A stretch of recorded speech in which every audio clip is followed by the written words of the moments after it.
রিয়ন, পড়া শুরু করো।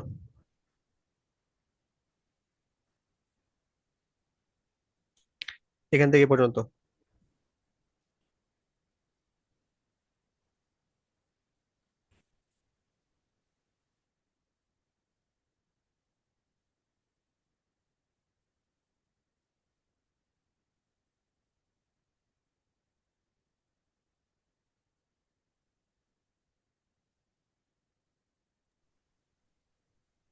হ্যালো, শুনতে পাচ্ছি না।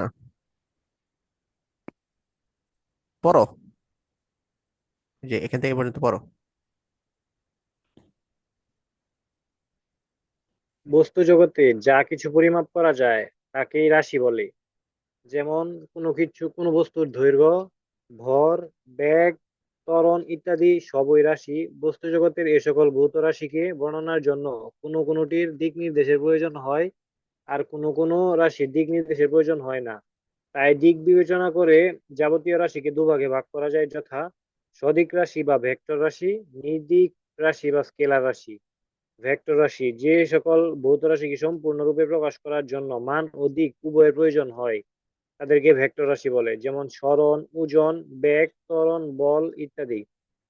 স্কেলার রাশি যে সকল ভৌত রাশিকে শুধু মান দ্বারা সম্পূর্ণরূপে প্রকাশ করা যায়, দিক নির্দেশের প্রয়োজন হয় না, তাদেরকে স্কেলার রাশি বলে, যেমন দৈর্ঘ্য, ভর, দ্রুতি, কাজ ইত্যাদি স্কেলার রাশির উদাহরণ। ভেক্টর রাশির ধর্ম: ভেক্টর রাশিকে সম্পূর্ণরূপে প্রকাশ করার জন্য মান ও দিক উভয়ের প্রয়োজন হয়। শুধু মান অথবা শুধু দিক অথবা উভয়ের পরিবর্তন হলে ভেক্টর রাশি পরিবর্তন হয়। ভেক্টর রাশির যোগ, বিয়োগ, গুণ ইত্যাদি সাধারণ গাণিতিক নিয়মে হয় না, ভেক্টর বীজগণিতের নিয়ম অনুসারে হয়। দুটি ভেক্টর রাশির মধ্যে কোনটির মান শূন্য না হলেও তাদের গুণফল শূন্য হতে পারে। দুটি ভেক্টর রাশির গুণফল গুণের প্রকৃতির উপর নির্ভর করে একটি স্কেলার রাশি হতে পারে অথবা একটি ভেক্টর রাশি হতে পারে।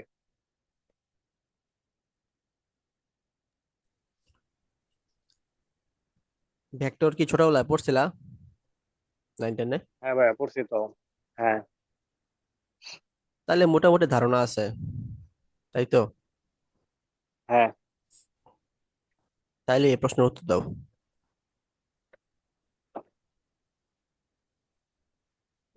মনে করো রাফির বাসা এটা। হ্যাঁ। এটা হচ্ছে লিওনের বাসা।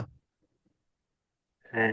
লিওনের বাসা থেকে রাফির বাসায় যেতে হচ্ছে এই রাস্তা অতিক্রম করা লাগে, যেটা 90 ডিগ্রি অ্যাঙ্গেলে আছে। মনে করি এখানে হচ্ছে তোমার 5 কিলোমিটার, এখানে হচ্ছে 4 কিলোমিটার। তাহলে বলো তো, লিওনের বাসা থেকে রাফির বাসার দূরত্ব কত আর সরণ কত? দূরত্ব হইল 9 কিলোমিটার, আর সরণ হইল 6.403 কিলোমিটার। 9 kilometre, 6.40 kilometre. জি। কেমনে করছো? ওই যে এল আর ডিরেক্ট হইলো সরণ, আর এল থেকে ওই যে এই বিন্দুতে আসছে, এটা একটা বিন্দু দিয়ে আবার দিলে ভালো হতো আর কি। হ্যাঁ, ঠিক আছে। তো এই তো পর্যন্ত বুঝছই। 5 কিলোমিটার, পরে আবার এইদিকে 4 কিলোমিটার। জি। হ্যাঁ, গুড। সরণ মানে সবকিছু মিলাই করতে হবে আর কি। মানে যে পদ অ্যাকচুয়ালি গেছে পুরা ধরে নিতে হবে। সরি সরি, এটা দূরত্ব। আর সরণ হচ্ছে হ্যাঁ। সরাসরি দূরত্ব, মানে সর্বনিম্ন দূরত্ব, মানে আদি পয়েন্ট, এন্ডিং পয়েন্ট, সরাসরি। তাহলে বেগ আর দ্রুতি কত হবে? মনে করো যেতে তোমার 9 আওয়ার লাগছে।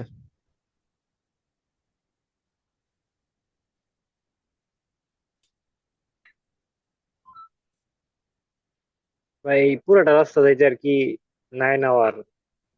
হুম।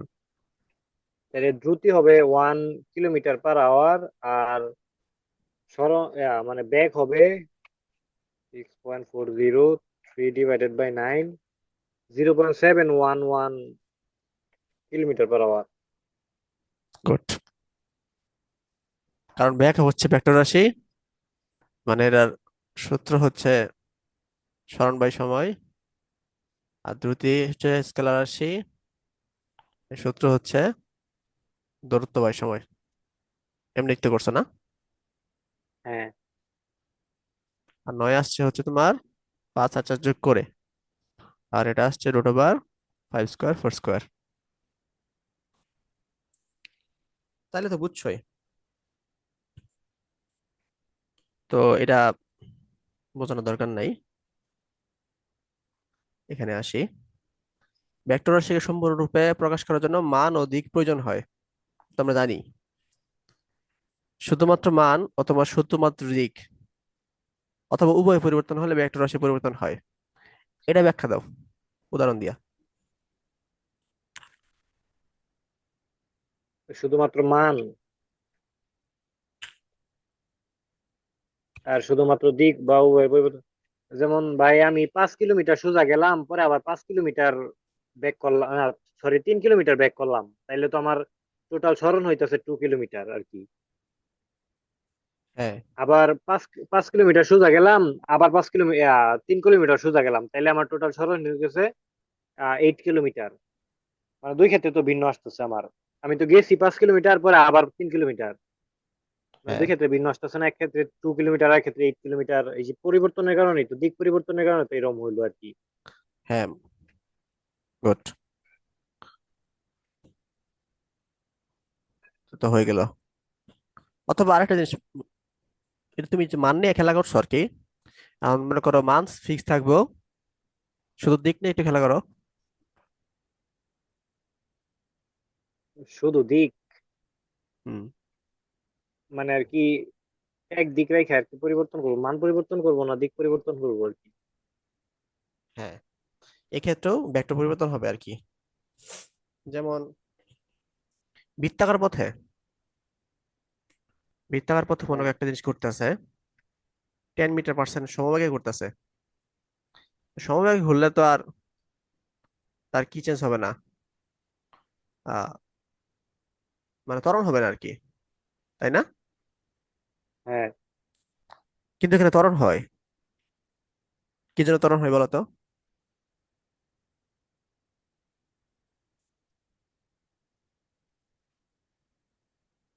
কি ভাইয়া, তো প্রতি মুহূর্তে দিক চেঞ্জ করতেছে আর কি। গুড।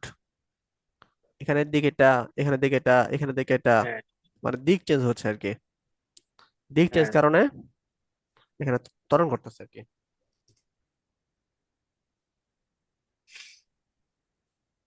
তাহলে তো বুঝলা নাকি 2 নাম্বারটা? 1 ও হ্যাঁ 2। বুঝছি। আচ্ছা, তারপরে 3 নাম্বারটা।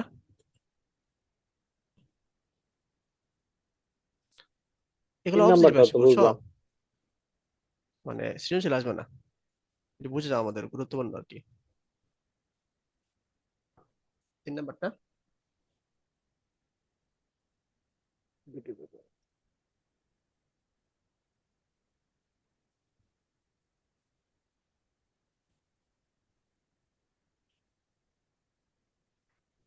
গুণ ফল শূন্য হয় মানে? 4 নাম্বারটা দেখতেছো? হ্যাঁ। 3 নাম্বার বুঝো। 3 নাম্বারটা তো যোগ বিয়োগ গুণ, এটা তো আগে থেকে জানি আর কি, স্বাভাবিক নিয়মে হয় না ওই যে, ওইটা দিয়ে 2 নাম্বারটা দিয়ে তো অনেকটা বোঝা যায় আর কি। হুম। মানে এদিকে 5 কিলোমিটার গেছে, হ্যাঁ। হ্যাঁ। 5 নিউটন অ্যাপ্লাই হয়েছে, এদিকে হচ্ছে তোমার 3 নিউটন অ্যাপ্লাই হয়েছে। তো তার তো লব্ধি আসলে 8 হবে না আর কি। মানে 3 আর 5 8 এরকম হবে না। এটা হবে 3 থেকে 8-এর মাঝে, সরি 3 থেকে 5-এর মাঝে, এরকম লব্ধি হবে আর কি। বুঝছো? হ্যাঁ। আচ্ছা, 3 নাম্বার গেল। 4 নম্বর, দুটি ভেক্টর রাশির মধ্যে কোন একটির মান শূন্য হলে তাদের গুণফল শূন্য হবে। তো স্বাভাবিক। মনে করো 5 নিউটনের সাথে 0 নিউটন গুণ করলাম, তো 0 নিউটন হবে না? তো এরা তো বলছে দুটি ভেক্টর রাশির মধ্যে কোনটির মান শূন্য না হলেও তাদের গুণফল শূন্য হবে। শূন্য হতে পারে। আচ্ছা, মানে এটা শূন্য, দুইটার মধ্যে কোনোটাই শূন্য না আর কি, এরকম। মনে করো 10 নিউটন আমি এইভাবে প্রয়োগ করলাম, ডান দিকে প্রয়োগ করলাম। আবার 10 নিউটন বাম দিকে প্রয়োগ করলাম। তাহলে তাদের লব্ধি মান কত হবে? 10 - 10, 0। হ্যাঁ। 0, এরকম। হ্যাঁ। আর বিপরীত দিকে সমান বল প্রয়োগ করলে, মানে সমান ভেক্টর থাকলে, তাহলে লব্ধির মান তো শূন্য হবেই। ঠিক আছে। হ্যাঁ, ঠিক আছে। আচ্ছা, তারপর?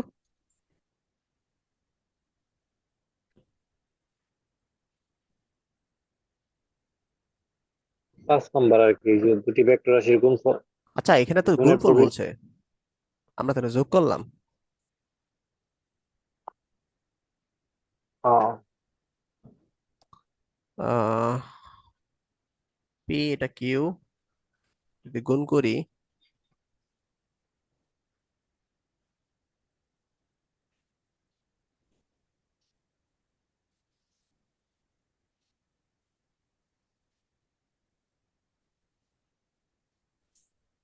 আচ্ছা, এটা ক্রস গুণন নাকি?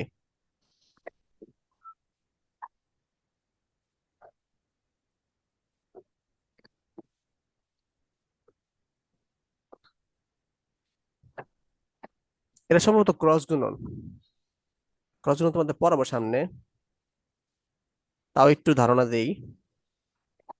মনে করো পি হচ্ছে এদিক বরাবর আছে, কিউ হচ্ছে এদিক বরাবর আছে। ঠিক আছে। এখন দুইটা আমরা গুণ করে দিছি, তাহলে পি কিউ সাইন আলফা।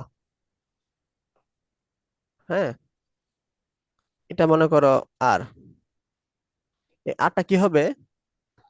এই যে এই পি আর কিউ যে তল অবস্থান করতেছে, তার ঠিক লম্ব বরাবর বপুর দিকে আর কি।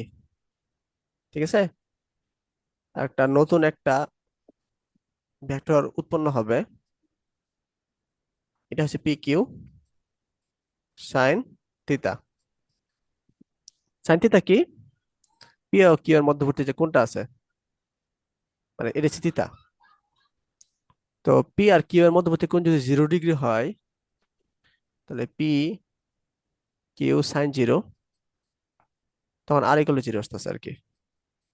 বুঝছো? মানে একই দিকে কাজ করলে হ্যাঁ, তাদের যে লম্বটা অথবা উপরে যে আরটা আসবে সেটা 0 আসবে আর কি। বুঝছো? জি ভাইয়া সম্ভবত বুঝছি। এটাই। আহ তারপর আমি একটু দেখবো এটা, ভুল হইলে কালকে বুঝাই দিব আর কি। আচ্ছা, ঠিক আছে। 5 নম্বরে দেখো।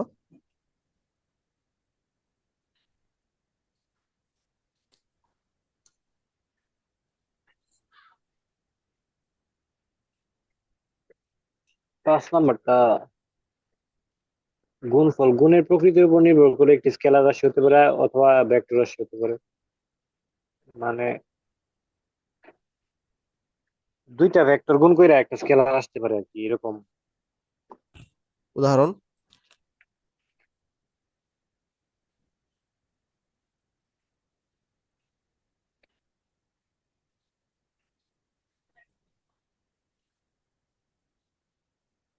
এটা তো ভাইয়া পারলাম না।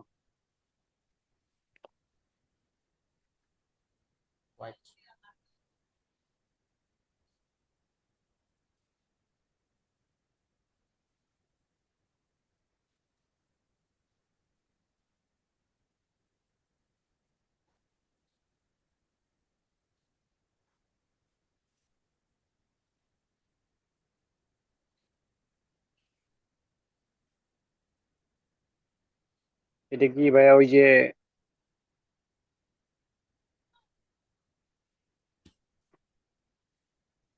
বলো। শোনা যাইতেছে? এটা কি ভাইয়া ওই যে, বল বল তো একটা ভেক্টর রাশি না? আর সরণ একটা ভেক্টর রাশি না? বল ইন্টু সরণ গুণ হয়ে তো কাজ, কাজ তো স্কেলার রাশি এসে পড়ে আর কি, এরকম। হ্যাঁ, এরকম। গুড।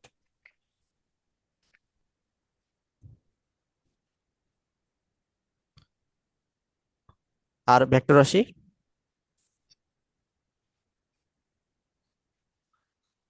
ভেক্টর রাশি দুইটা গুণ করে আর কি ভেক্টর আসবে এরকম।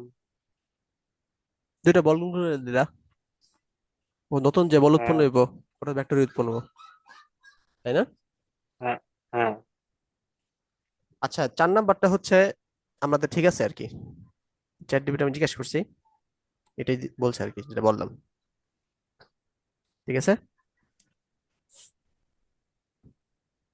এটা আরো বুঝবা যখন ডট গুণন আর ক্রস গুণন পড়াবো আর কি, তখন এটা বৈশিষ্ট্য বুঝবা আর কি। তো আপাতত একটু ক্লিয়ার হয়েছে। হ্যাঁ, ওকে, আর নেক্সট আগাই আমরা, এগুলো একটু পড়ো।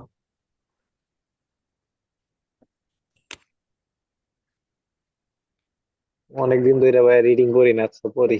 কোনো বস্তুর তল বা পৃষ্ঠ অবশ্যই একটি স্কেলার রাশি, এর কোনো দিক নেই, কিন্তু অনেক সময় উচ্চতর হিসাব নিকাশের জন্য, যেমন কোনো মহাকর্ষীয় তড়িৎ-চুম্বক ক্ষেত্রে কোনো পৃষ্ঠ বা তলের ক্ষুদ্র অংশকে ভেক্টর হিসেবে গণ্য করা হয়। এর দিক ধরা হয় ওই তলের কোনো বিন্দুতে তলের সাথে অভিলম্ব বরাবর। বুঝছো এটা? এটা তো বুঝলাম না ভাই আর কি। মানে তলের তো আসলে কোনো দিক নাই, কিন্তু অন্য না। কিছু অবস্থান নির্দেশ করার জন্য তলকে অনেক সময় ভেক্টর ধরা হয় আর কি। যেমন একটা চিত্র আঁকি, মনে করি একটা তল, ঠিক আছে? এখন এখানে একটা বিন্দু আছে, এই বিন্দুর অবস্থান কোথায়? তাহলে এই তলের অবিলম্ব বরাবর আমরা একটা রেখা যদি টানি, তাহলে এটার একটা দিক আছে না, এখানে শুরু হয়েছে এখানে শেষ হয়েছে। হ্যাঁ। তো এই জন্য অনেক সময় তলকে ভেক্টর হিসেবে ধরা হয় আর কি। ও, এবার দেখো বুঝো কিনা। জি বুঝছি।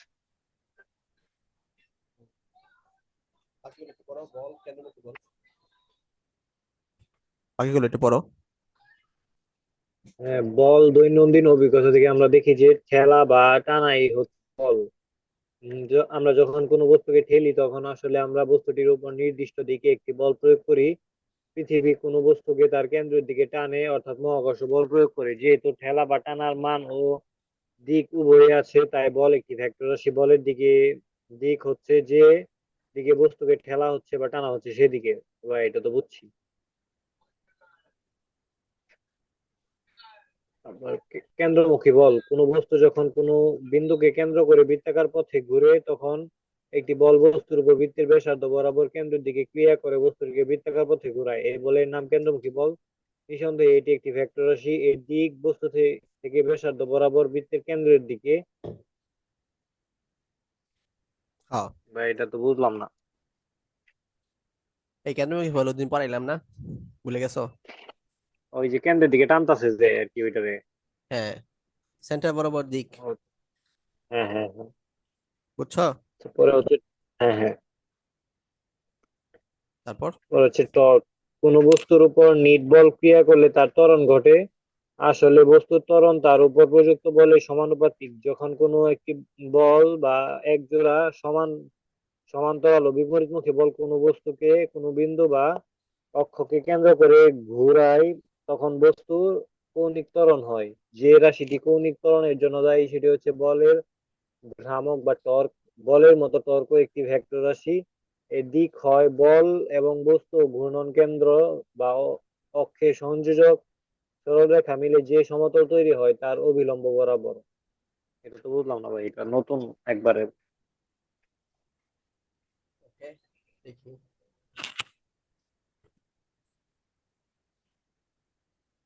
তাহলে বল এবং কেন্দ্রমুখী বল এটা ব্যাখ্যা করার দরকার নেই, একটা ব্যাখ্যা করলে হবে।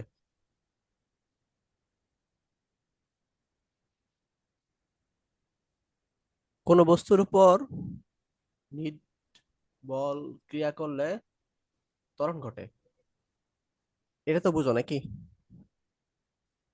মনে করো একটা হ্যাঁ, বস্তু স্থির অবস্থা, অবস্থায় আছে, এর উপর আমরা এফ বল প্রয়োগ করলাম, তো স্থির থেকে তার একটা ভেলোসিটি হয়ে গেল, তাই না? তার বেগের পরিবর্তন করছে, তাহলে অবশ্যই ত্বরণ করছে এখানে।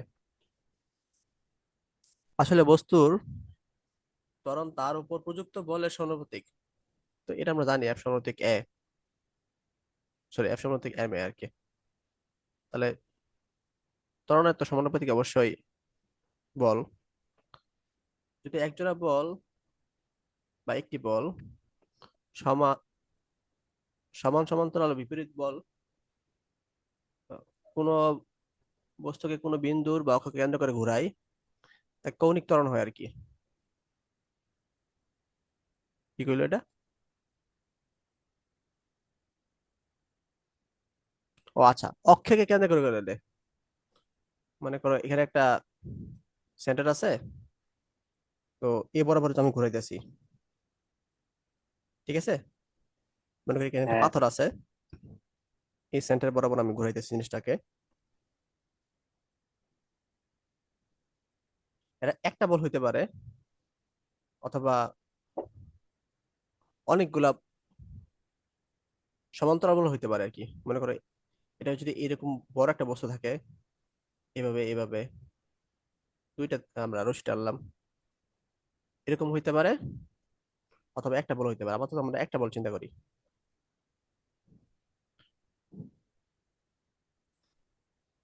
তাকে কৌণিক ত্বরণ বলে আর কি। এক্ষেত্রে তোমার ভেলোসিটি কিন্তু সমানই থাকে, ঠিক আছে? কিন্তু আমাদের দিকগুলো ভিন্ন থাকার কারণে এখানে ত্বরণ উৎপন্ন হচ্ছে আর কি। যে রাশিটি কৌণিক ত্বরণের জন্য দায়ী সেটি হচ্ছে বলের ভ্রামক বা টর্ক। বল টর্ক থেকে একটি ভেক্টর রাশি, টর্কের মতো একটি ভেক্টর রাশি। এর বল এবং বস্তুর ঘূর্ণন, আচ্ছা বুঝতে পারছি, এত কিছু বোঝা দরকার নাই। রৈখিক বেগের ক্ষেত্রে, ব্যাক না সরি, রৈখিক এবং কৌণিক এই দুইটার মধ্যে বেসিক পার্থক্য হচ্ছে এদের সরণ হচ্ছে তোমার কত, এই সরণ হচ্ছে তোমার, এই সরণ হচ্ছে এস, এটা সরণ হচ্ছে থিতা। ব্যাক হচ্ছে তোমার এটা ভি, আর আমরা এদিকে না লিখি ওইদিকে লিখি, এটা সরণ, ব্যাক, এটা ওমেগা। তারপরে ত্বরণ, ত্বরণ হচ্ছে তোমার এখানে এ, এখানে হচ্ছে আলফা। আর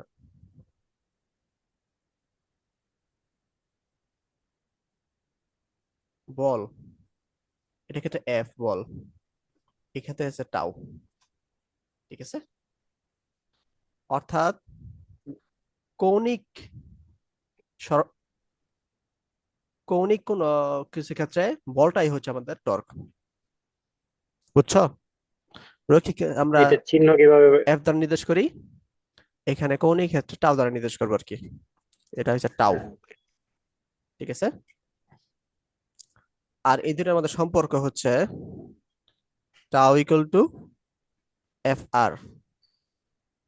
আচ্ছা, এই জিনিসটা একটা সহজ উদাহরণ দিয়ে বুঝাই আমি। মনে করো দরজা, এটা হচ্ছে তোমার দরজা, এদিকে মনে করো ফিক্স দরজার, ঠিক আছে? এখন দরজা যে হাতলটা আছে, এটা এ বরাবর থাকবে, মাঝখানে থাকবে, না এইখানে থাকবে, বলো তো? একবারে ডান পাশে আর কি। মানে এক পজিশনে থাকবে না দুই না তিন? তিন পজিশনে। তিন পজিশনে থাকবে। এখানে একে থাকলে কি সমস্যা, দুই থাকলে কি সমস্যা? একে টান, একে থাকলে তো টান দিয়ে খোলা যাবো না, খুলতে একটু কষ্ট হবো, আবার দুয়ে থাকলেও খোলা যাবো। কষ্ট হবে, কিন্তু তাই তো? কিন্তু সরাসরি বাড়ি খেয়ে যাইবো আর কি মুহে, এই যে দরজা খুলবার গিয়া। এটা আসলে বিষয় না, ফোর্স তো তুমি সবগুলা সমান দিতেছ, দিন বেশি কষ্ট হচ্ছে, একটু কম কষ্ট হচ্ছে, সবচেয়ে কম আর কষ্ট ওইটা হচ্ছে আর, ঠিক আছে। হ্যাঁ এটা হচ্ছে সেন্টার, সেন্টার থেকে এটা ডিস্টেন্স হচ্ছে আর, এই আর কাজ করতেছে আর কি। অর্থাৎ এফ এর সাথে আর যত দূরত্বে কাজ করবে, টাও, টাওয়ার মান তত বেশি হবে, আমাদের খুলতে তত সহজ হবে আর কি। বুঝছো? হ্যাঁ তিনটা ক্ষেত্রে সমান বই প্রয়োগ করতেছি, শুধু আরের ভিন্নতার কারণে আমাদের কষ্ট সহজ বা বেশি হচ্ছে আর কি। হ্যাঁ। বুঝছো? তো এটাই হচ্ছে টর্ক, আসলে এইভাবে বোঝা যায় আর কি। মানে কৌণিক কোনো বিষয়ের ক্ষেত্রে যে বলটা আছে, ওটাই আমাদের টর্ক। বুঝছো? জি ভাই বুঝছি। ওকে। তো রৈখিক যে ভরবেগ আছে, এটা আমাদের কি এমভি, ঠিক আছে। তাহলে কৌণিক ভরবেগ কি হবে? এমভি আর হবে। আর ভিআর এ আবার লেখা যায় ওমেগা, ওমেগা আর কি। দেখি আমরা একটু পরে এটা কি বলে। কোনো বস্তুর ভর ও বেগ অর্থাৎ রৈখিক বেগের গুণফলকে ভরবেগ তথা রৈখিক ভরবেগ বলে। ঘূর্ণন গতির ক্ষেত্রে অনুরূপ রাশি হচ্ছে কৌণিক ভরবেগ। এটিও একটি ভেক্টর রাশি। এর দিক হয় ভরবেগ ও বস্তু ও ঘূর্ণন কেন্দ্র বা অক্ষ সংযোজক সরল রেখা মিলে যে সমতল তৈরি হয় তার অভিলম্ব বরাবর। সব ভাই চতুর্থ অধ্যায়ে, বুঝলাম না কিছু। চতুর্থ আমরা পড়াইছি আর কি, ওটা কি শেষ করছিলা পড়াটা? না ওইটা তো একটু দেখি না আর কি। ও আচ্ছা, সমস্যা নেই। তো মনে করো এখান দিয়ে বোঝাই বিষয়টা। এই ইটটা আমি এই দড়ি বরাবর এই অক্ষ বরাবর টানতাছি, তাহলে এর একটা ভর আছে, এর হচ্ছে কি আছে, ব্যাগ আছে, আর এখানকার হচ্ছে তোমার ব্যাসার্ধ আছে, অর্থাৎ এম ভি আর, এটাই হচ্ছে আমাদের কৌণিক ভরবেগ, ঠিক আছে। হ্যাঁ আর দিক হচ্ছে অবিলম্ব বরাবর, মানে এটা একটু বোঝাই। এর দিক হচ্ছে ভরবেগ এবং বস্তু ঘূর্ণন কেন্দ্রের অক্ষের সমান্তর সরকার সমতলের অভিলম্ব বরাবর। আচ্ছা, এটা অন্য একটা চিত্রের মধ্যে বোঝাই, এখানে বোঝাই।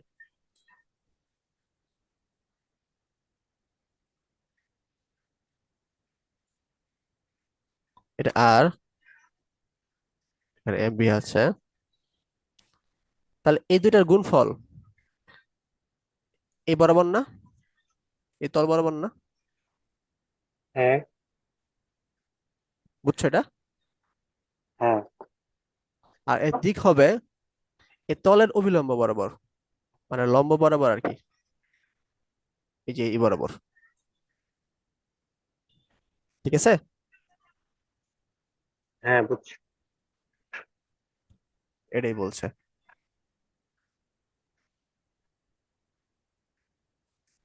আচ্ছা, এগুলো হচ্ছে বাংলা পড়া, এগুলো পরীক্ষা কতটুকু আসে জানি না, বোঝার জন্য বুঝছি আমরা।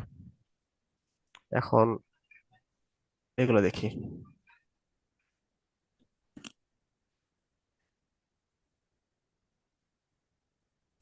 পড়ো। জ্যামিতিক উপায়ে কোনো ভেক্টরকে একটি তীর চিহ্ন চিহ্নিত সরলরেখা দ্বারা নির্দেশ করা হয়। সরলরেখাটির দৈর্ঘ্য রাশিটির মান ও তীর চিহ্নের দিক নির্দেশ করে। চিত্র 2.1 এ তীর চিহ্নিত ও পি রে সরলরেখা একটি ভেক্টর রাশি নির্দেশ করছে। অভিরেখার দৈর্ঘ্য ও তীর চিহ্ন যথাক্রমে চিহ্নিত সরলরেখা যথাক্রমে রাশিটির মান ও দিক নির্দেশ করে। এই ভেক্টরটির দিক ও বিন্দু থেকে পি বিন্দুর দিকে। যে তীর চিহ্নিত সরল রেখা যে তীর চিহ্নিত সরল রেখা দিয়ে ভেক্টর নির্দেশ করা হয় সেটি যে বিন্দু থেকে আঁকা হয় তাকে ওই ভেক্টরের পাদবিন্দু, আর যে বিন্দুতে গিয়ে সরল রেখাটি শেষ হয় তাকে ওই ভেক্টরের শীর্ষবিন্দু বলা হয়। 2.1 চিত্রে ওপি ভেক্টরকে ওপি ভেক্টর দিয়ে এবং ভেক্টরের মান ওপি বা ও মডুলাস ওপি ভেক্টর দিয়ে নির্দেশ করা হয়। ওপি ভেক্টর ভেক্টরে ও বিন্দুকে পাদবিন্দু বা সূচনা বিন্দু বা প্রারম্ভিক বিন্দু বা আদি বিন্দু এবং পি বিন্দুকে শীর্ষবিন্দু বা প্রান্তিক বিন্দু বলে। এটুক পড়াতে একটু ভুল করছে। এটা বলা হয় মডুলাস অফ ওপি। হ্যাঁ, এখন পড়ো। হাতে লেখার সময় একটি ভেক্টর রাশি সংকেতকে নিচের তিনটি উপায়ে যে কোনো একটি দিয়ে প্রকাশ করা হয়। রাশিটি সংকেতের উপর টি চিহ্ন দিয়ে, যেমন এ উপরে ভেক্টর চিহ্ন, রাশি সংকেতের উপর উপর চিহ্ন। এটা কেমনে বলবো ভাই? এবার 2 নাম্বারটা। আর নিচেরটা হচ্ছে হুম। আন্ডারস্কোর মনে হয়, নাকি আন্ডার বার। এটা উপরটা বুঝে কি নেবো আর এ কি। বার? এটা হচ্ছে এবার। আমি তো আর জানি এ বার, এর এ সাইডে দুইটা রেখা দিলে এ বার, আর দুইটা এর সাইডে ডাবল রেখা দিলে দুই পাশে। হ্যাঁ, এর সাইডে এরকম। এই পাশে একটা ওই পাশে একটা। ও আচ্ছা, হ্যাঁ, এটা আবার হ্যাঁ, এটা হচ্ছে মডুলাস। এবার মডুলাস অফ এ। ঠিক আছে, এইটাকে বলা হয় মডুলাস।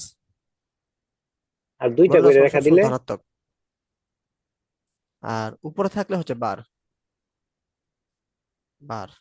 তাহলে ডাবল বার আর নিচে কোনটারে থাক বলে? ম্যাট্রিক্স লেখা আছে ডাবল বার। ডাবল বার। তো এই যে হ্যাঁ। ডাবল বার, উপরে দুইটা লেখা থাকলে ডাবল বার। ও, আর নিচে থাকলে হচ্ছে এ আন্ডারলাইন, এটা একই চিহ্ন।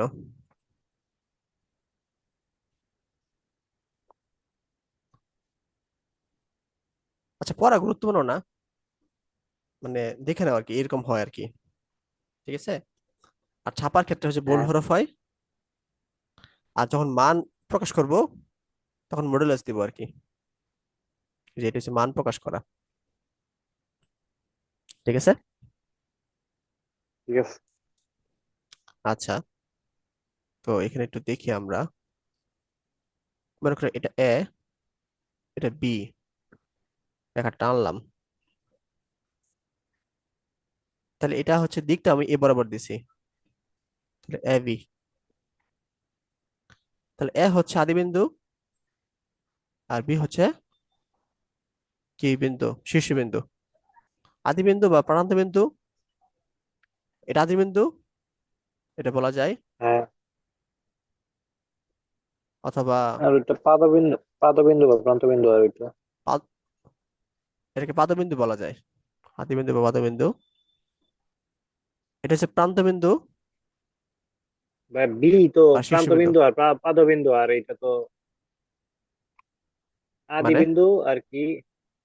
এ কে আদি বিন্দু, প্রারম্ভিক বিন্দু আর শীর্ষবিন্দু মেবি। আর এটা ওই যে বি তো প্রান্তবিন্দু আর পাদবিন্দু, এরকম না? ও, এখানে কি বলছিল, পাদবিন্দু কোনটা? ওই যে নিচের যে, লাইনে, হ্যাঁ, একবার যে নিচের লাইনে তীর আর কি। চিহ্নিত সরলরেখা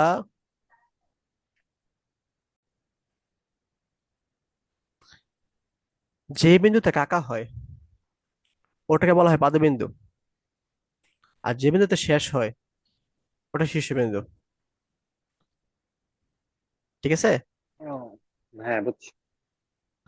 তাহলে এটা আদি বিন্দু বা বা পাদবিন্দু না এ। হ্যাঁ, হ্যাঁ, আর বি হচ্ছে প্রান্তবিন্দু বা শীর্ষবিন্দু। ব্যাস লাগাও না। হ্যাঁ। ওকে। তাইলে যদি আমরা এভাবে কল্পনা করি, এক্ষেত্রে আমরা বি এ লিখবো। এক্ষেত্রে আদি বিন্দু প্রান্তবিন্দু কোনটা? এখানে আদি বিন্দু হলো বি, আর এ হলো প্রান্তবিন্দু আর কি।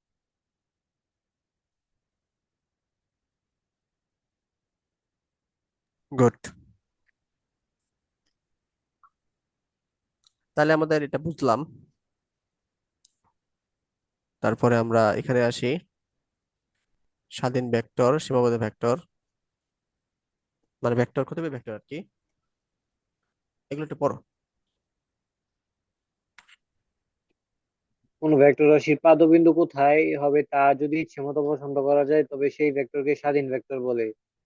যেমন 5 নিউটন মানের পূর্বমুখী একটি বল একটি ভেক্টর রাশি একে প্রকাশ করলে এটি একটি স্বাধীন ভেক্টর হবে কেননা নির্দিষ্ট দৈর্ঘ্যের পূর্ব পশ্চিম বরাবর একটি সরল রেখা অঙ্কন করে পূর্ব দিকে তীর চিহ্ন দিলেই এই ভেক্টর বোঝাবে। 2.2 চিত্রে অঙ্কিত ভেক্টর দুটির মান সমান ও দিক একই কিন্তু তাদের পাদবিন্দু ভিন্ন ভিন্ন জায়গায়, সুতরাং উল্লেখিত ভেক্টরটি একটি স্বাধীন ভেক্টর। যেহেতু স্বাধীন ভেক্টর কোনো ইচ্ছা কোনো বিন্দু কোনো নির্দিষ্ট বিন্দুতে বা কোনো নির্দিষ্ট বিন্দু থেকে ক্রিয়া করে না, সুতরাং তার পাদবিন্দু ইচ্ছে মতো পছন্দ করা যায়। মানে পাদবিন্দু ফিক্স না আর কি, মানে আদিবিন্দু ফিক্স না, তুমি ইচ্ছা মতো দিতে পারবা, এটাকে বলা হয় স্বাধীন ভেক্টর। মানে এখানে একটা ভেক্টর রাখলা, মানে তোমার বলে দিছে না যে এটাই তোমার, মানে এখানে তোমার পাদবিন্দু হতে হবে, তুমি ইচ্ছা মতো আঁকতে পারবা, এটা এভাবে আঁকতে পারবা, এভাবে আঁকতে পারবা। বুঝতে পারছো? এটি স্বাধীন হ্যাঁ ভেক্টর, ভাই বুঝছি। সীমাবদ্ধ ভেক্টর। হ্যাঁ, কোনো ভেক্টরের পাদবিন্দু যদি ইচ্ছে মতো পছন্দ করতে দেওয়া না হয়, অর্থাৎ কোনো নির্দিষ্ট বিন্দুকে যদি পাদবিন্দু হিসেবে ঠিক করে রাখা হয় তাহলে সেই ভেক্টরকে সীমাবদ্ধ ভেক্টর বলে। কোনো নির্দিষ্ট বিন্দুতে বা নির্দিষ্ট বিন্দু থেকে ক্রিয়াশীল ভেক্টর একটি সীমাবদ্ধ ভেক্টর। যেমন অবস্থান ভেক্টর একটি সীমাবদ্ধ ভেক্টর কেননা এটি সবসময় প্রসঙ্গ কাঠামোর মূল বিন্দু থেকে আঁকতে হয়। কোনো লন রেখা কোনো লন রোলারকে টানা হচ্ছে, এ টানা বলকে ভেক্টর রূপে চিত্রে নির্দেশ করতে হলে একটি হাতলের নির্দিষ্ট বিন্দু থেকে আঁকতে হবে। এই অঙ্কিত ভেক্টরটি একটি সীমাবদ্ধ ভেক্টর। এটা বুঝছো তো নাকি? ঠিক উল্টা আর হ্যাঁ কি, বুঝছি। স্বাধীন ভেক্টর উল্টা, পাদবিন্দু ফিক্স করে দিছে আর কি। যেমন মূল মধ্য রেখা, ওটা হচ্ছে তোমার একটা কি, মানে মূল বিন্দুতে অবশ্যই দিতে হবে আর কি। তো এটা একটা সীমাবদ্ধ ভেক্টর, বুঝাইতে হবে আর। সদৃশ ভেক্টর। না না, স- হ্যাঁ, সীমাবদ্ধ ভেক্টর এক্সাম্পল দিতে হবে নাকি, না বুঝছো? না আর বোঝাতে হবে। বুঝছি। আচ্ছা, বাকিগুলো দেখো।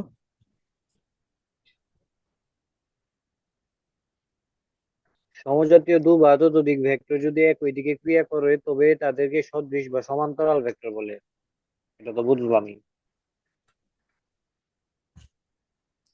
সমজাতীয় বিসদৃশ দুটি ভেক্টর। ভেক্টর যদি বিপরীত দিকে ক্রিয়া করে তাহলে বিসদৃশের। হ্যাঁ, মানে এটা একই দিক থাকতে হবে, এটা বিপরীত হবে আর কি। এখানে মান গুরুত্বপূর্ণ না, মান ছোট বড় হইতে পারে আর কি, বুঝছো? হ্যাঁ, এখানে দিকটা গুরুত্বপূর্ণ।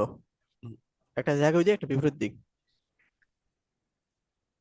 তারপর সমজাতীয় দুটি ভেক্টরের মান যদি সমান হয় আর তাদের দিক যদি একই দিকে হয় তবে তাদেরকে সমান ভেক্টর বলে।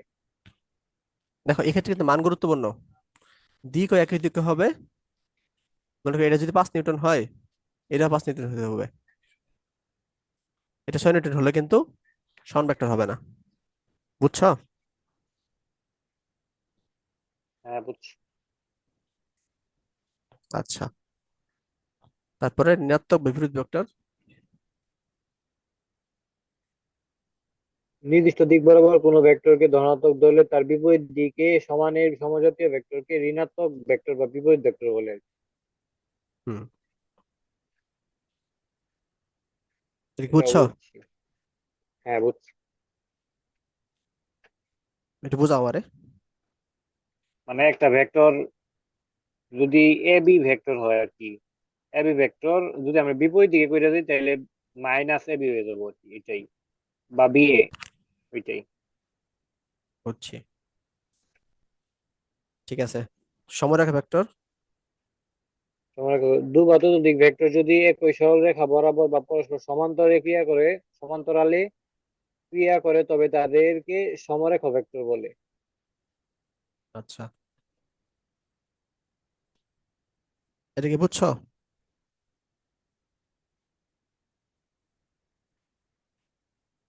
হ্যাঁ। মানে হচ্ছে এটা একটা রেখা, এখানে একটা ভেক্টর, এখানে আরেকটা ভেক্টর আছে, মানে একই রেখা বরাবর থাকবে।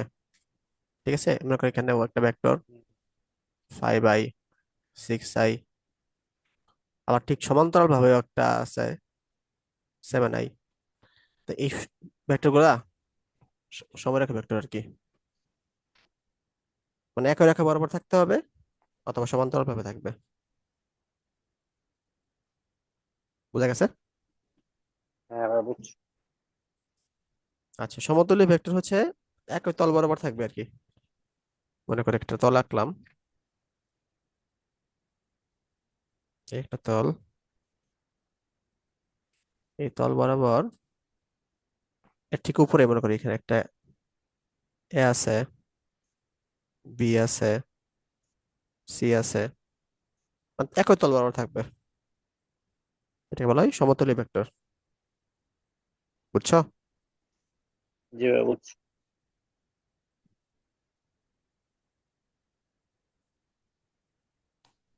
সঠিক ভেক্টর বড়, যে সকল ভেক্টরের মান শূন্য নয় তাদেরকে সঠিক ভেক্টর বলে। মানে একটা মান আছে আর কি, শূন্য হবে না।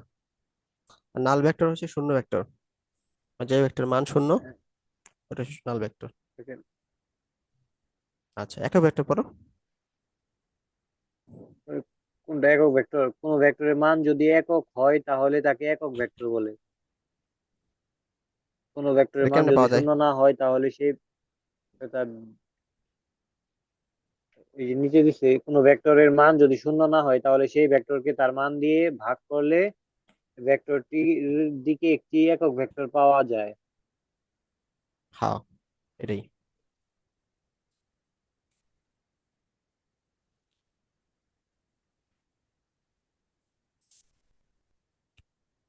বুঝছো তো তাহলে নাকি একক ভেক্টরটা?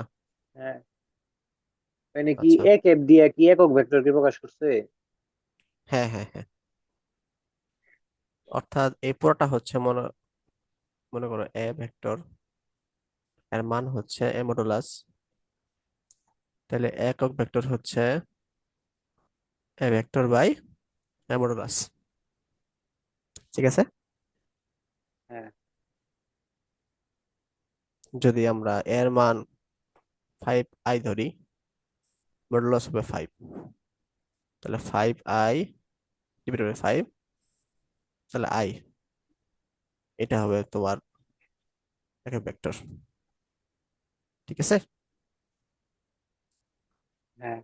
আচ্ছা, মোস্ট ইম্পর্টেন্ট জিনিস, অবস্থান ভেক্টর, সরণ ভেক্টর, এই দুইটা একটু হোয়াইট বোর্ডে বোঝাতে হবে আর কি। আগে এটা দেখো, বিপরীত বা ব্যতিহার ভেক্টর।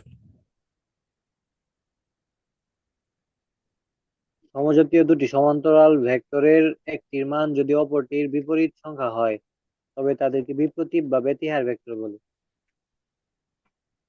হুম, কেমনে বুঝবো ভাই এটা? এই যে দেওয়াই আছে, a ইকুয়াল টু 7i, তাহলে b ইকুয়াল টু 1/7 i হবে, মানে মানটা হয়ে যাবে আর কি, বিপরীত হয়ে যাবে আর কি, লব হর হর লবে চলে যাবে। হ্যাঁ বুঝছি। আচ্ছা, অবস্থান ভেক্টর নিয়ে কি বুঝো?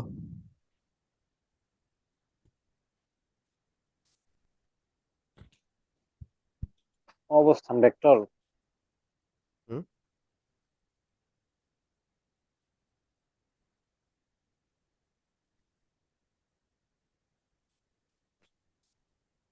এটা নিয়ে ভাই শুনছি কিন্তু আর কি বোঝার মতো এরকম কিছু প্রশ্ন। ওকে, সমস্যা নেই, হোয়াইট বোর্ড দেখতে পারলে একটু বইলো। হ্যাঁ দেখা যায়।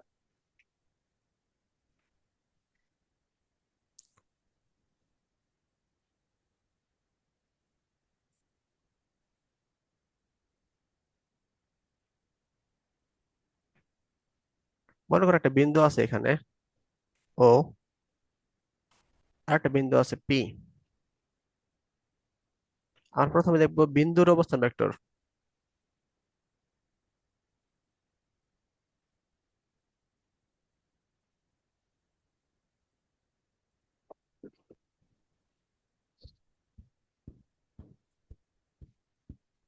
তাহলে ও বিন্দুর সাপেক্ষে পি বিন্দুর অবস্থান ভেক্টর কি হবে?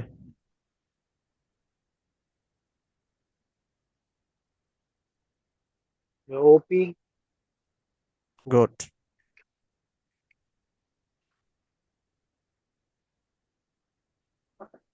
পি বিন্দুর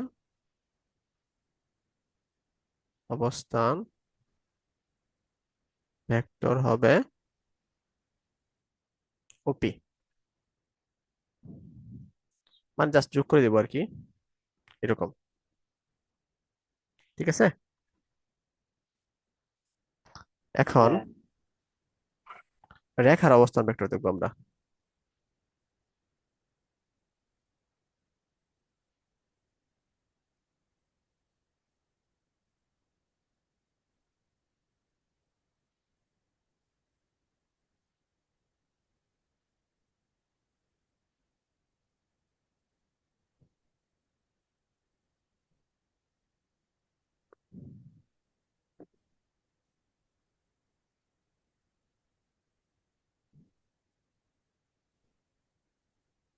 মনে করো এবি রেখা,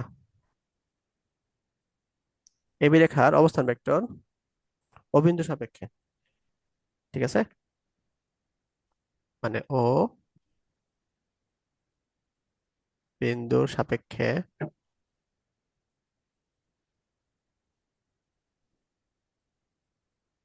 এবি রেখার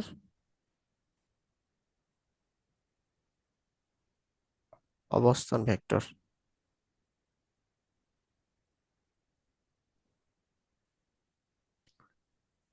এটা কেমনে বাই করবা?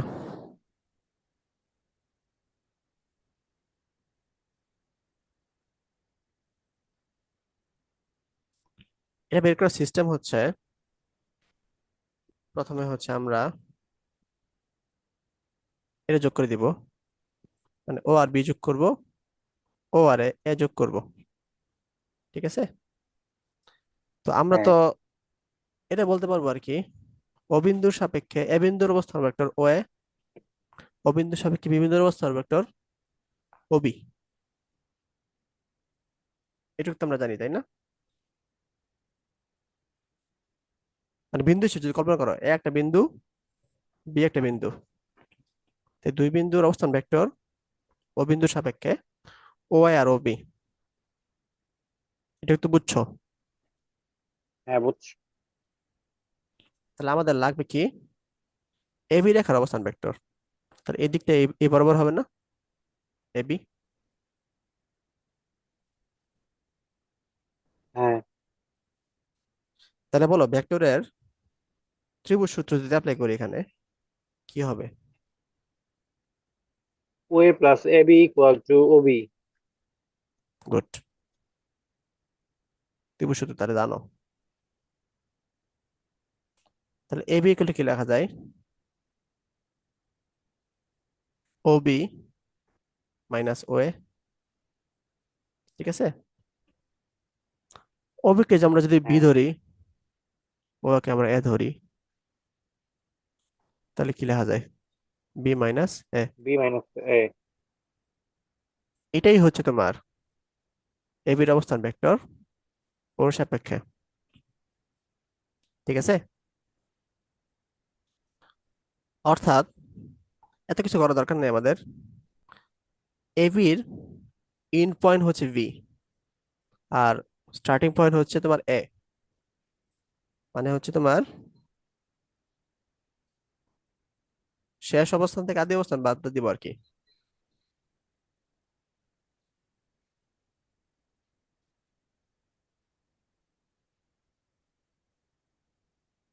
বুঝছো? হ্যাঁ ভাই বুঝছি। আচ্ছা, এখন আমরা একটু ডিপ পড়ি। মনে করো এটা সামুদ্রিক মনে করে দেওয়া আছে।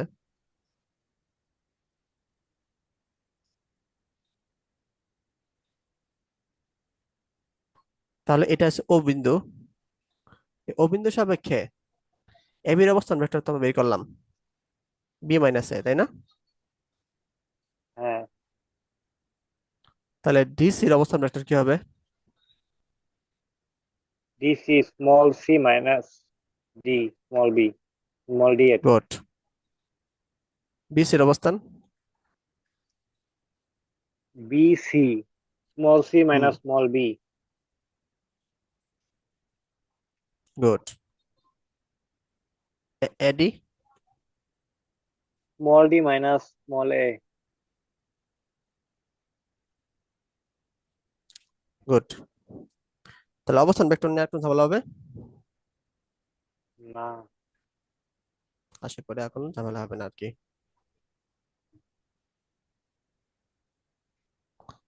আচ্ছা,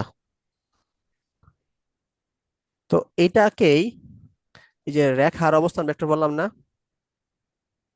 এটার অন্য হ্যাঁ। নাম হচ্ছে সরণ ভেক্টর। ঠিক আছে। আচ্ছা, এ থেকে বি তে সরণ হয়েছে, তাহলে তাদের মাঝে ভেক্টর যে পরিবর্তন হচ্ছে, এটা হচ্ছে সরণ ভেক্টর। বুঝছো? এবার বুঝছি। এখন এটা দেখলে সহজে বুঝবা।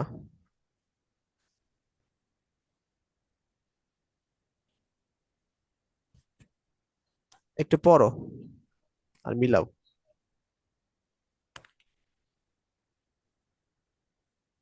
প্রসঙ্গ কাঠামোর মূল বিন্দুর সাপেক্ষে কোনো বিন্দুর অবস্থান যে ভেক্টর দিয়ে নির্দেশ করে তাকে ওই বিন্দুর অবস্থান ভেক্টর বলে আর কি। ও হচ্ছে প্রসঙ্গ কাঠামোর মূল বিন্দু এবং পি যে কোনো একটি বিন্দু ও পি ভেক্টরটি ও বিন্দুর সাপেক্ষে পি বিন্দুর অবস্থান নির্দেশ করেছে। এখানে ও পি ভেক্টর একটি অবস্থান ভেক্টর। অবস্থান ভেক্টরকে অনেক সময় ব্যাসার্ধ ভেক্টর বলা হয় এবং আর ভেক্টর দিয়ে প্রকাশ করা হয়। সুতরাং O P vector equal to R vector. বুঝছো? হ্যাঁ। সরণ ভেক্টর দেখো। কোনো বস্তুর অবস্থান ভেক্টরের পরিবর্তনকে সরণ ভেক্টর বলে। কোনো বস্তুর শেষ অবস্থান আর ভেক্টর, আর এফ ভেক্টর এবং আদি অবস্থান আর আই ভেক্টর এর পার্থক্যই হচ্ছে সরণ vector. Del R vector equal to R F vector minus R I vector. হ্যাঁ, বুঝছো? হ্যাঁ।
হোয়াইট বোর্ড কি দেখা যায়? হ্যাঁ ভাই, দেখা যায়।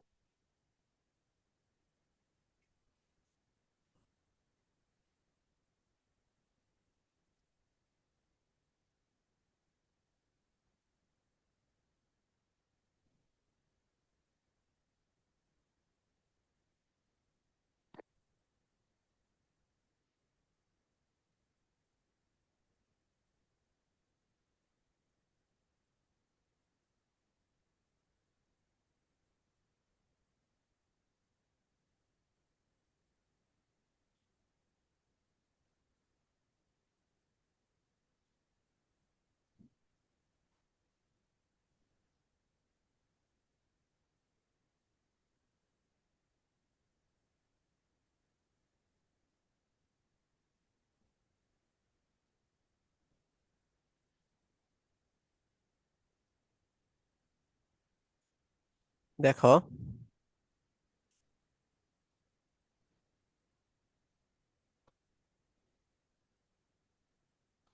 এভাবে লেখা যায় আর কি, অথবা BC CA equal to BA.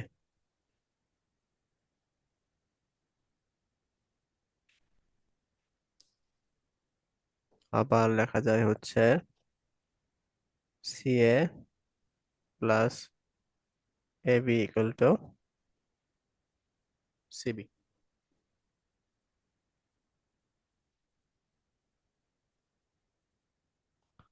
এই তিন ভাবে কিন্তু লেখা যায়, তাই না?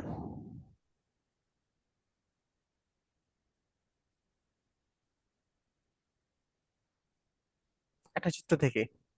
কিন্তু সমস্যা হলো, তুমি যদি একটা কাজ করো এরকম যদি ফিক্সড করে দাও, মানে A B C B R AC, তাহলে এখান থেকে শুধুমাত্র একটা ইকুয়েশন লেখা যাবে আর কি, A B plus BC equal to AC. এস। তাই কখনো মানে চিত্রের মধ্যে ফিক্সড করবে না, ঠিক আছে?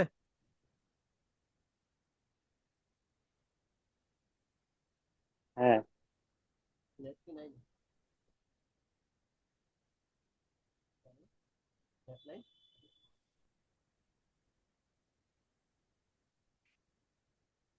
হ্যালো, আমাকে তো শুনতে পাচ্ছ? হ্যাঁ ভাই, শোনা যায়। কি বললাম এটা বলো তো। মানে একটু ফিক্সড করে দিলে A B plus BC equal to AC হয়ে যাবে আর কি। আর যদি ফিক্সড না করি তাহলে যে কোনো ভাবে লেখা যাবে। হ্যাঁ, তাই ফিক্স করবো না আর কি, ঠিক আছে? আচ্ছা, ঠিক আছে। তো এগুলা হচ্ছে তোমার কি, যোগের সূত্র, ঠিক আছে?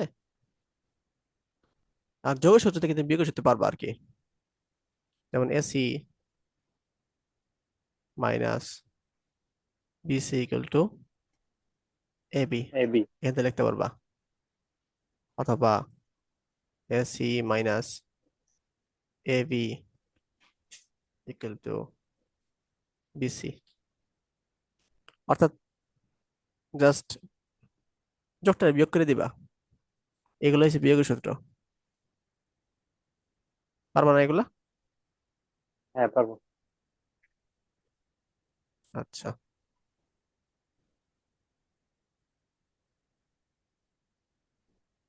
তাইলে এটা বলো তো,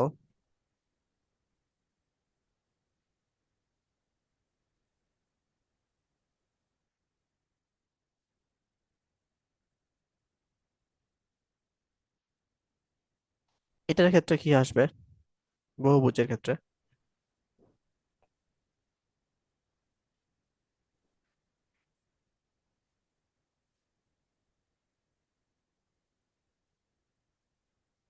ওইটা কেমনে আর কি? ত্রিভুজ সূত্রের মতোই তো। মানে আর কি যে BC plus CD plus D plus E A equal to B A এরকম। গুড। মানে সবগুলা যোগ করে দিবা, তারপরে হচ্ছে একটা উল্টাই দিবা আর কি, এটাই। পারবা না এগুলা? হ্যাঁ, পারবো। ওকে।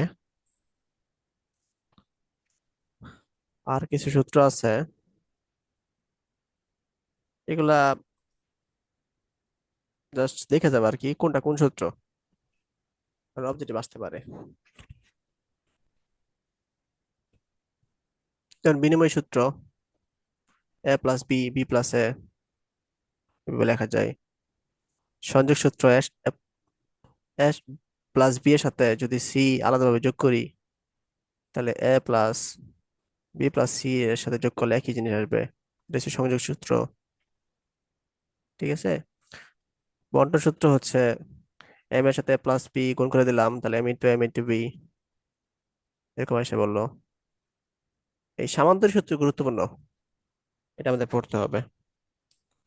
এটাকে রাফি আসলো না?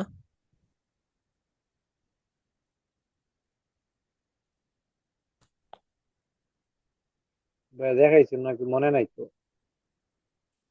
আচ্ছা, তাহলে আমরা একটু মনে করার চেষ্টা করি। এখানে আছে।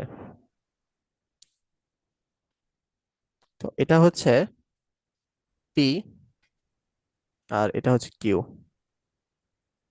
বলছে পি আর কিউ এর মাঝে আলফা কোণ আছে। পি একটা ভেক্টর, কি একটা ভেক্টর, ঠিক আছে। তো পি কে হ্যাঁ সামান্তরিক এক বাহু, কিউ কে সামান্তরিক আরেক বাহু যদি কল্পনা করি, তারপরে সামান্তরিক আমরা রাখলাম, তাহলে তার লব্ধি হবে কর্ণ বরাবর। তা- হ্যাঁ কোন ঠিক আছে, বলো। এখানে মনে হয় সূত্রটা দেওয়া আছে। যদি সামান্তরিকের কোনো কৌণিক বিন্দু থেকে অঙ্কিত দুটি সন্নিহিত বাহু দ্বারা কোনো কণার উপর ক্রিয়াশীল বা এককালীন ক্রিয়াশীল একই জাতীয় দুই ভেক্টরের মান ও দিক ওই বিন্দুতে উক্তিক্ত সামান্তরিকের যে কর্ণটা আছে মিলিত ফলের বা লব্ধির মান ও দিক নির্দেশ করে। মানে হুদায় হাবিজাবি লাগছে। পি হচ্ছে একটা বাহু, কিউ হচ্ছে একটা বাহু দ্বারা যদি নির্দেশ হয় আর কি, তাহলে তার কর্ণ বরাবর হচ্ছে লব্ধি কাজ করে আর কি। ঠিক আছে, এর মূল ব্যাখ্যা হচ্ছে এটা। তো আমরা এখন এখান থেকে আর এর মান বের করব। আর হচ্ছে আটটা পি এর সাথে মনে করো থিতা কোণে আছে, তাহলে থিতা মান বের করব। ঠিক আছে। হ্যাঁ তো এটার জন্য আমরা হচ্ছে এখান থেকে একটা লম্ব টানি। ঠিক আছে, তাহলে এটা যদি আলফা হয়, এটাও আলফা হবে না?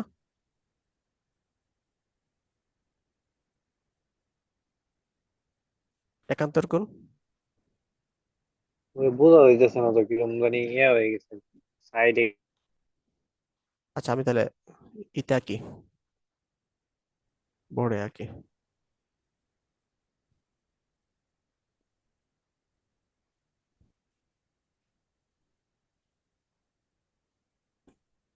আমরা কিন্তু ম্যাথের অনেকটা পড়ে ফেলছি, ভেক্টরের যে ম্যাথটা আছে না ওইটার। হ্যাঁ এরপর আমরা মিলাবো ভেক্টর ম্যাথ কতটুকু পড়েছি।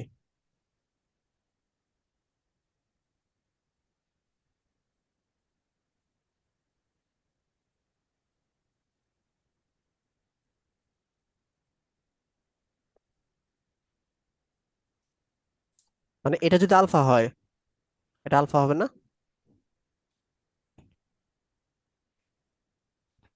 কারণ এটা আর এটা সমান্তরাল। আচ্ছা, নাম দেই, ও এ বি সি।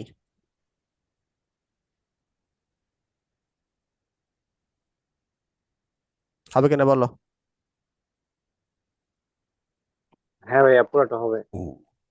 বিও সমান্তরাল এসি। সমান্তরাল হলে একাত্তর, সরি, অনুরূপ কোণ সমান না? হ্যাঁ আচ্ছা,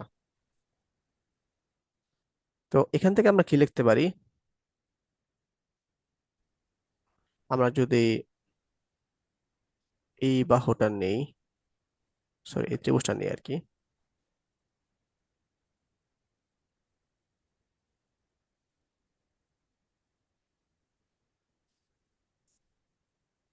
মানে ত্রিভুজ ওডিসি, এটার ক্ষেত্রে ওসি স্কোয়ার,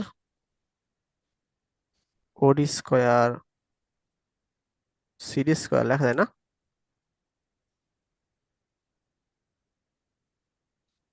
স্কোয়ার ওডি স্কোয়ার হ্যাঁ। আবার ওডির পরিবর্তে আমরা কি লিখতে পারি? ও এ প্লাস এডি স্কোয়ার লিখতে পারি না?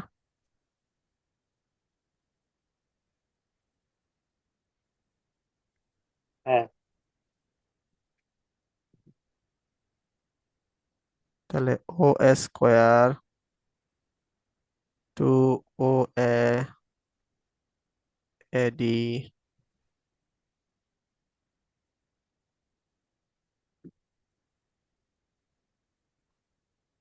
আচ্ছা এটা কি করব না, আমরা এখন এটা নিয়ে একটু কাজ করি। ত্রিভুজ এ ডিসি নিয়ে একটু কাজ করি। তো এখানে কি লেখা যায়? আচ্ছা, এটা যদি কিউ হয়, এখানে এটা কিউ হবে না? এটা পি হলে এটা পি হবে না এখানে? হ্যাঁ, আর মাঝখানে তো লব দিছিল। তাহলে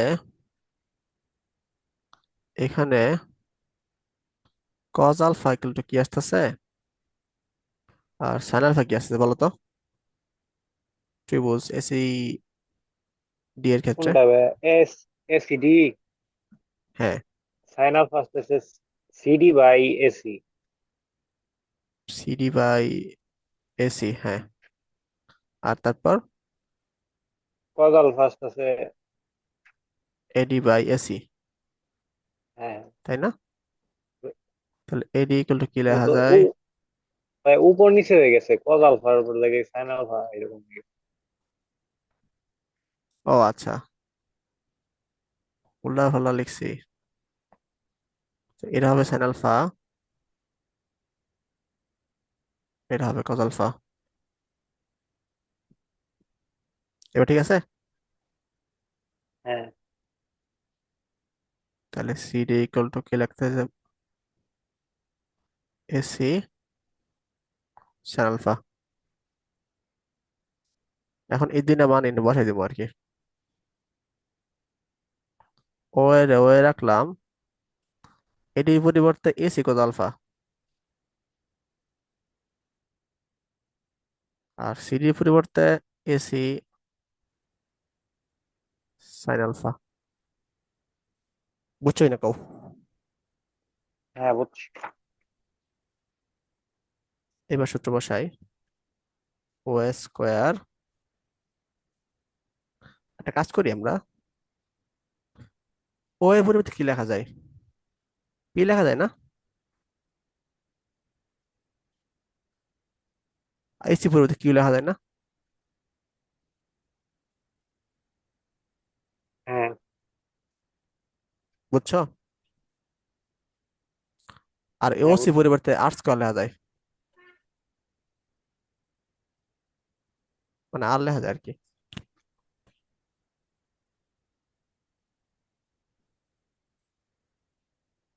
এটি মানে বুঝো নাই? এই দেখো। বুঝছি ভাই। আচ্ছা ঠিক আছে, মানগুলো বসিয়ে দিছি আর কি। মানে হ্যাঁ, OC equal to R, O equal to P, AC equal to Q.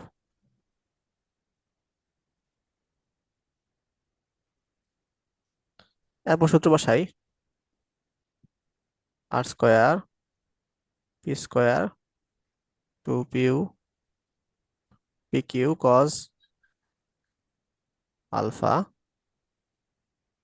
Q square cos square alpha, Q square sine square alpha, তা square P square two P Q cos alpha, Q square common নিলে cos square sine square alpha, এটা equal to one. তা square P square Q square two P Q cos alpha.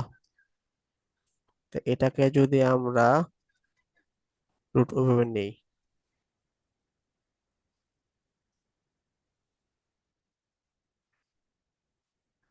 তাই এটা পাই। এটা হচ্ছে লব্ধি আর কি। বুঝছো? হ্যাঁ,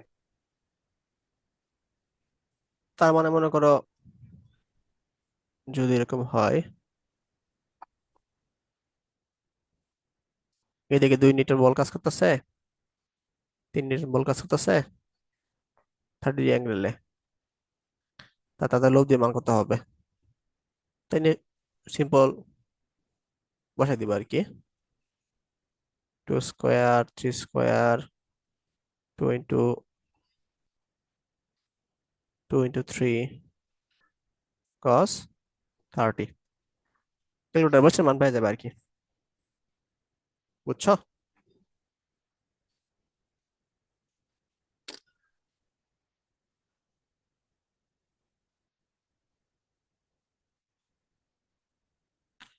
লিওন বুঝছো এটা?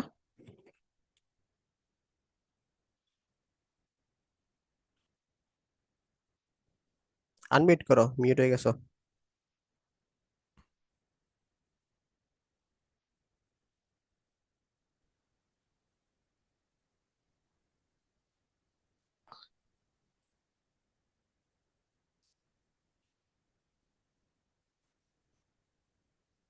লিওন কি বুঝছো?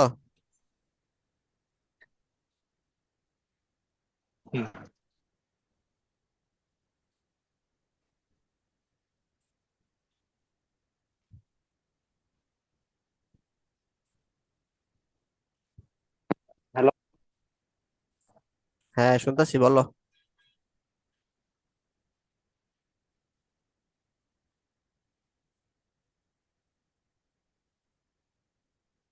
আচ্ছা, আমরা হচ্ছে এখন অ্যাঙ্গেলটা দেখবো এটার।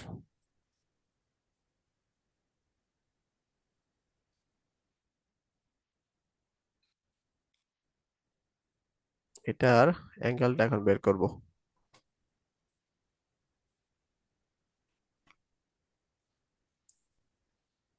তো অ্যাঙ্গেলটা হচ্ছে পি এর সাথে বের করা যায়, আবার কিউ এর সাথে বের করা যায়। মানে অ্যাঙ্গেলটা কার সাথে কার, যে লব্ধিটা আছে না, লব্ধি আর এর সাথে পি এরটা বের করা যায়, আবার কিউ এরটা বের করা যায়। আমরা দুইটাই বের করব, ঠিক আছে? তো পি এর সাথে আমরা থিটা নাম দিলাম, এটার সাথে আমরা দিলাম আলফা। আমরা হচ্ছে এখন লব্ধির সাথে পি এর, মনে করো অ্যাঙ্গেল থিটা আছে, এই থিটা মানটা বের করব। তাহলে বড় ত্রিভুজের ক্ষেত্রে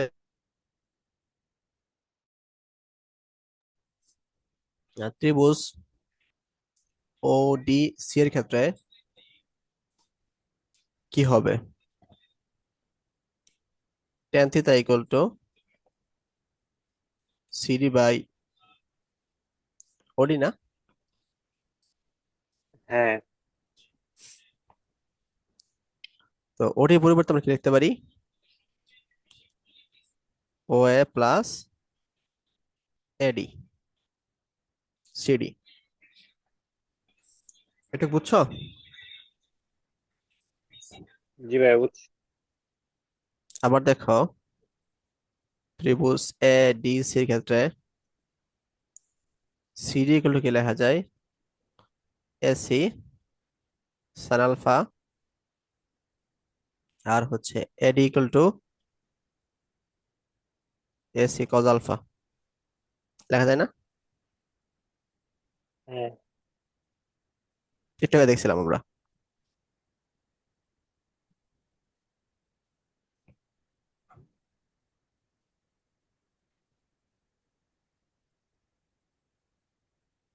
তাই না? হ্যাঁ। তাহলে এসি হচ্ছে Q sine alpha P plus Q cos alpha.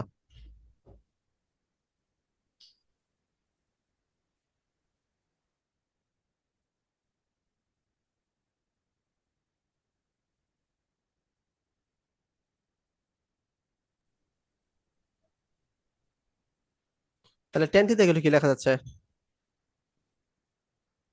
Q sine alpha P plus Q cos alpha. এতটুকু বুঝছো? হ্যাঁ, বুঝছি।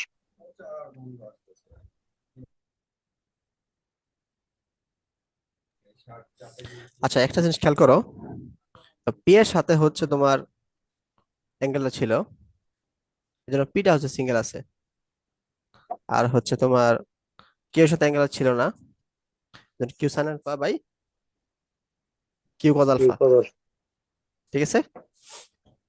তো এটা হ্যাঁ। মনে রাখবা, মানে এই যে যেহেতু টেন থিটা, তার সাইন থিটা উপরে থাকবে, সরি সাইন আলফা উপরে হবে, কজ আলফা নিচে হবে আর কি।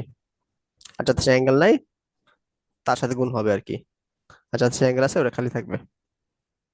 এখন যদি আমরা এটা কল্পনা করি, মনে করো বিটা কল্পনা করি, তাহলে টেন বিটা এগুলো কি আসবে বলো তো?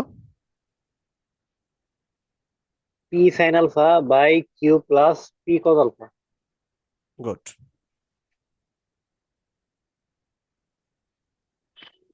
বুঝা গেছে? জি ভাই। ওকে, তাহলে অ্যাঙ্গেলটা আমরা পেয়ে গেলাম। তাহলে আমরা দুইটা সূত্র পাইলাম, R equal to P square Q square 2 pq cos alpha tan theta equal to Q sine alpha sine alpha by P P plus plus Q Q cos alpha. Cos alpha. Okay, তো এখন এটা আর ম্যাক্সিমামও আছে, আর মিনিমামও আছে, আর 90 আছে, এগুলো আমাদের একটু check করতে হবে। আর ম্যাক্সিমাম কখন হবে বলো তো, একটু চান্স করো তো। কোনটা ভাই আর ম্যাক্সিমাম? হ্যাঁ। 0 ডিগ্রি ক্ষেত্রে। 0 ডিগ্রি মানে কি? কজ জিরোর মান তো 1 আসে না। গুড, অর্থাৎ পি আর কিউ একই দিকে কাজ করলে আলফা মান কি হবে? হ্যাঁ, 0 ডিগ্রি। 0 ডিগ্রি। 1 মিনিট।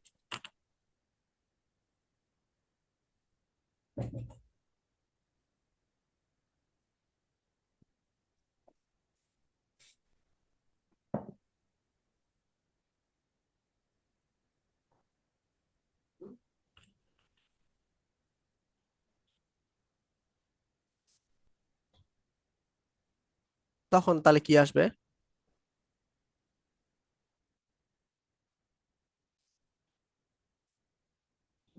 তখন আর এর মান আসবে P square Q square 2 pq cos zero, তাহলে পি স্কোয়ার কিউ স্কোয়ার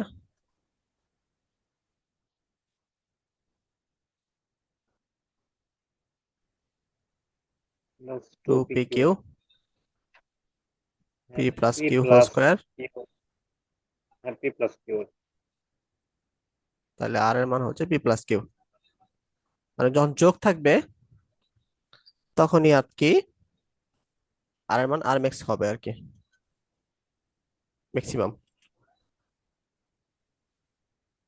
আর মিনিমাম কখন হবে? জিরো না, মানে আর কি 90 ডিগ্রি থাকলে। না।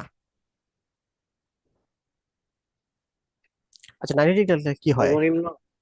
আমরা এটা দেখি।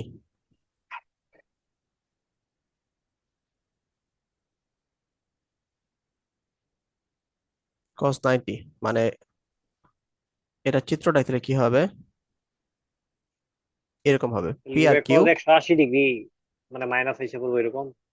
গুড, এটা হবে তোমার শুধুমাত্র পি স্কোয়ার কিউ স্কোয়ার হবে, মিনিমাম হবে না, ঠিক আছে। ও, আর মিনিমাম হবে থিতার মান, সরি আলফার মান 180 ডিগ্রি হলে, অর্থাৎ পি হচ্ছে কিউ এর ঠিক উল্টা। তাহলে হচ্ছে তোমার যে লব্ধিটা হবে, ওই লব্ধিটা হচ্ছে সর্বনিম্ন হবে আর কি। তো আবার লব্ধিটি দেখি।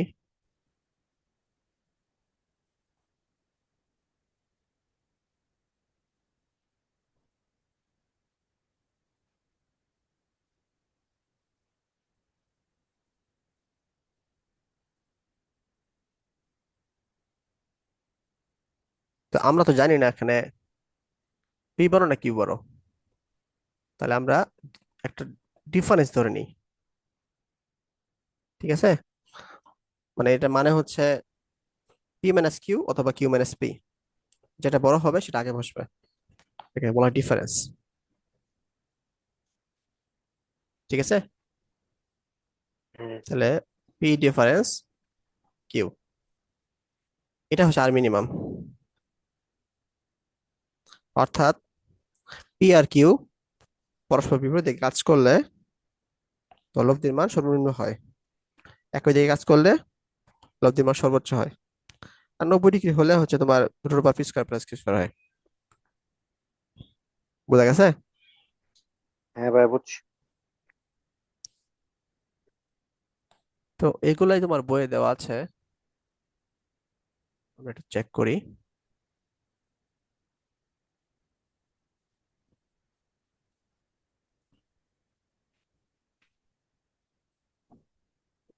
দেখতে পাচ্ছ? হ্যাঁ দেওয়া হয়েছে। তো সামান্তরিক সূত্র আমরা দেখলাম, এই সূত্রটা প্রমাণ দেখলাম। এই প্রমাণ কিন্তু আসে, এটা পড়তে হবে। তারপরে হচ্ছে তোমার এটা দেখলাম, এই সর্বোচ্চ এবং সর্বনিম্ন এগুলো দেখলাম, যে যোগ হলে সর্বোচ্চ হয়, ডিফারেন্স হলে সর্বনিম্ন হয়। ঠিক আছে, 90 ডিগ্রি দেয় নাই। তো এটুকু তো বুঝছো নাকি? হ্যাঁ ভাই বুঝছি। তাহলে ফিজিক্স এই পর্যন্ত থাক। আমরা হচ্ছে একটু ম্যাথ দেখি আর কি, বেশি টাইম লাগবে না। এটার উপর বেস করিয়ে দেখবো আর কি।